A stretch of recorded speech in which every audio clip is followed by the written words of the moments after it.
शिक्षा विभाग की बड़ी कार्रवाई। 54 हेडमास्टरों का वेतन कटा। 261 विद्यालयों के प्रधान शिक्षकों से मांगा गया जवाब। बिहार में शिक्षा व्यवस्था को डिजिटल और पारदर्शी बनाने की दिशा में चल रहे प्रयासों के बीच औरंगाबाद जिले में बड़ी प्रशासनिक कार्रवाई देखने को मिली है। कक्षा 1 के नामांकन और ई शिक्षा कोष पोर्टल पर विद्यार्थियों की ऑनलाइन प्रविष्टि में गंभीर लापरवाही बरतने वाले सरकारी विद्यालयों के खिलाफ शिक्षा विभाग ने सख्त कदम उठाया है। विभाग ने 54 प्रधान शिक्षकों और प्रभारी प्रधानाध्यापकों का 3 दिन का वेतन काटने का आदेश जारी किया है, जबकि 261 विद्यालयों के प्रधान शिक्षकों से स्पष्टीकरण मांगा गया है। इस कार्रवाई के बाद जिले के सरकारी विद्यालयों में हड़कंप मच गया है।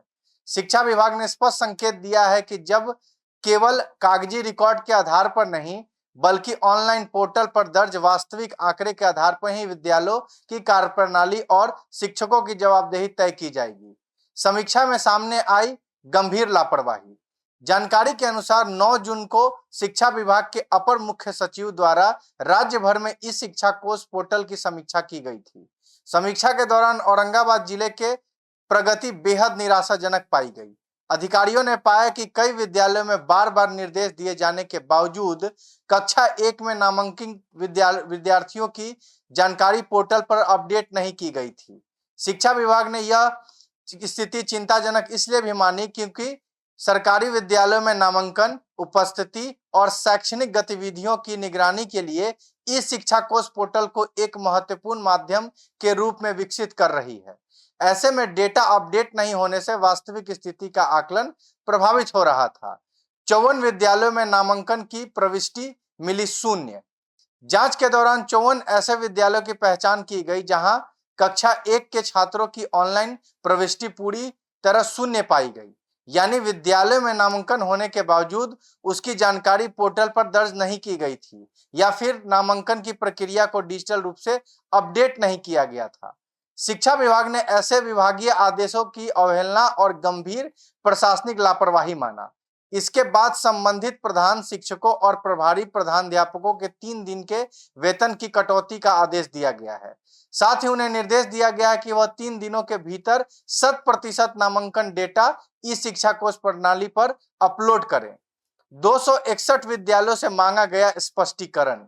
विभागीय समीक्षा में यह भी सामने आया कि जिले के 261 विद्यालयों में कक्षा 1 के नामांकन विद्यार्थियों की ऑनलाइन प्रविष्टि 30% से भी कम है, यानी अधिकांश छात्रों का डेटा अब तक पोर्टल पर दर्ज नहीं किया गया है।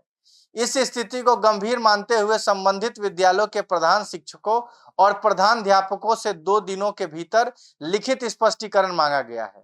विभाग ने चेतावनी दी है कि यदि संतोषजनक जवाब नहीं मिला तो संबंधित शिक्षकों के खिलाफ आगे विभागीय कार्रवाई की जाएगी।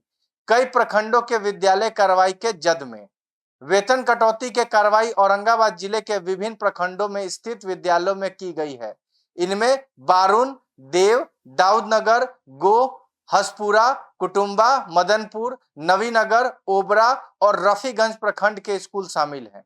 वहीं स्पष्टीकरण मांगने के मामले में सबसे अधिक विद्यालय नवीनगर प्रखंड से जुड़ा बताया जा रहा है।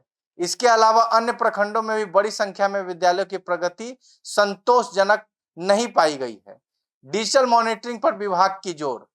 शिक्षा विभाग लगातार स्कूलों की कार्यप्रणाली को डिजिटल प्लेटफॉर्म से जोड़ने की दिशा में काम कर रहा है। ई शिक्षा कोष पोर्टल के माध्यम से विद्यार्थियों के नामांकन, उपस्थिति, शैक्षणिक गतिविधियां और विभिन्न योजनाओं की निगरानी की जाती है। विभाग का मानना है कि समय पर डेटा अपडेट होने से न केवल योजनाओं के क्रियान्वयन में पारदर्शिता आती है, बल्कि संसाधनों के बेहतर प्रबंधन में भी मदद मिलती है। इसी कारण पोर्टल पर डेटा प्रविष्टि को लेकर लापरवाही को गंभीरता से लिया जा रहा है। स्कूलों में मचा हड़कंप। शिक्षा विभाग की कार्रवाई के बाद जिले के कई विद्यालयों में शिक्षकों और प्रधानाध्यापकों के बीच हलचल तेज हो गई है। कई स्कूलों में लंबित प्रविष्टियों को तेजी से अपडेट करने का काम शुरू कर दिया गया है। शिक्षक ई शिक्षा कोष पोर्टल पर नामांकन संबंधी जानकारी अपलोड करने में जुट गए हैं ताकि आगे किसी प्रकार की कार्रवाई से बचा जा सके। जिला शिक्षा पदाधिकारी कार्यालय ने भी स्पष्ट किया है कि सरकार की प्राथमिकता बच्चों की सही नामांकन और उसकी डिजिटल रिकॉर्ड तैयार करना है। इसमें किसी भी प्रकार की लापरवाही बर्दाश्त नहीं की जाएगी। शिक्षा विभाग की इस सख्त कार्रवाई को सरकारी विद्यालयों में जवाबदेही बढ़ाने की दिशा में एक महत्वपूर्ण कदम माना जा रहा है। विभाग ने संकेत दिया है कि भविष्य में ऐसे मामलों की नियमित समीक्षा की जाएगी और लापरवाही बरतने वालों के खिलाफ कठोर कार्रवाई जारी रहेगी। आपके साथ Gulshan Kumar, bureau report, city post live.